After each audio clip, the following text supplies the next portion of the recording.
US Department of Health and Human Services launches urgent organ transplant safety reforms after disturbing signs of live cases. My name is Patrick Hutzel from IntensiveCareHotline.com, where we instantly improve the lives for families of critically ill patients in intensive care so that you can make informed decisions, have peace of mind, real power, real control, and so that you can influence decision-making fast, even if you're not a doctor or a nurse in intensive care, making sure your loved one gets best care and treatment always. Today, I have an interesting and very important update for our viewers in the United States. On July 21st, 2025, the US Department of Health and Human Services, HHS, led by Secretary Robert F.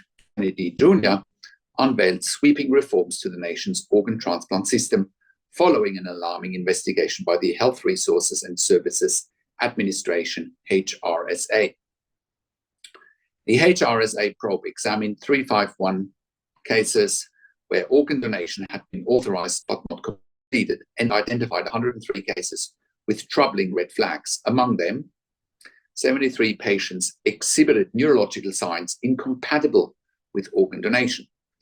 At least 28 patients may not have been legally deceased when organ procurement began.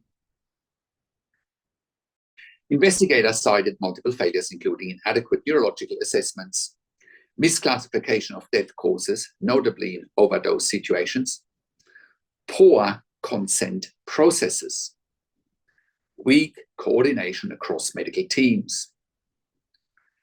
In response, HHS mandated urgent corrective actions.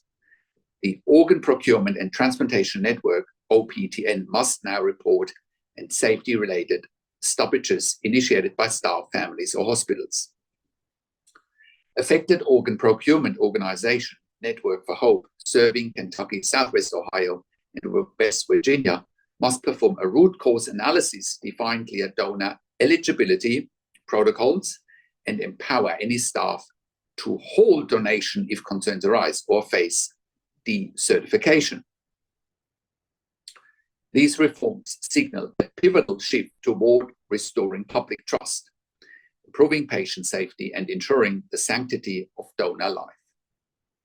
Why this matters for ICU professionals. As frontline providers and close collaborators in critical situations, ICU teams must remain vigilant about organ transplant safety protocols. The revelations have direct implications for timing and documentation of brain death and neurological assessments, ensuring informed consent is thorough and transparently documented, enhancing coordination among ICU, ethics, legal, and procurement teams, advocating for patients and families when safety concerns arise. This is an important reminder. Protocol adherence and ethical clarity are non-negotiable pillars in preserving trust and saving lives. So clearly, someone finally identified in the US that the organ donation process might be flawed after all, which is what we've been saying here for a long time, that when it comes to organ donation, all boxes need to be ticked, all due diligence need to be done, and you should not be forced or feeling coerced into signing off the organs away for your loved one if you don't feel like it, if your loved one has never wanted that. So I just leave it there. This is for our US audience only, and I'll just ask you to be vigilant, right? And if you need help in similar situations, go to IntensiveCareHotline.com. We have saved many lives for our clients in intensive care, and that is all documented and verified on our testimonial and podcast section. I have worked in critical care nursing for 25 years in 3 different countries, where I worked as a nurse manager for over 5 years in intensive care. And I've been consulting and advocating for families in intensive care since 2013 here at IntensiveCareHotline.com. And I can very, very, very confidently say that we have saved many lives with our consulting and advocacy because of our insights, and you can verify that on our testimonial section at IntensiveCareHotline.com, and you can verify it on our IntensiveCareHotline.com podcast section where we have done client interviews. And because our advice is absolutely life-changing, right? The biggest challenge for families in intensive care is simply that they don't know what they don't know. They don't know what to look for. They don't know what questions to ask. They don't know their rights, and they don't know how to manage doctors and nurses in intensive care. And that's why we help you to improve your life instantly, making sure you make informed decisions, have peace of mind, control, power, and influence, making sure your loved one gets best care and treatment always. And that's why you can join a growing number of members and clients that we have helped over the years, saving their loved ones' lives. And that's why I do one-on-one consulting and advocacy over the phone, Zoom, WhatsApp, whichever medium works best for you. And I talk to you and your families directly. I handhold you through this once-in-a-lifetime situation that you simply cannot afford to get wrong. And when I talk to families directly, I also talk to doctors and nurses directly, asking all the questions that you haven't even considered asking, but must be asked when you have a loved one critically ill in intensive care. I also represent you in family meetings with intensive care teams. We also do medical record reviews in real time so that you can get a second opinion in real time. We also do medical record reviews after intensive care. So if in case you have unanswered questions, if you need closure, or if you are suspecting medical negligence.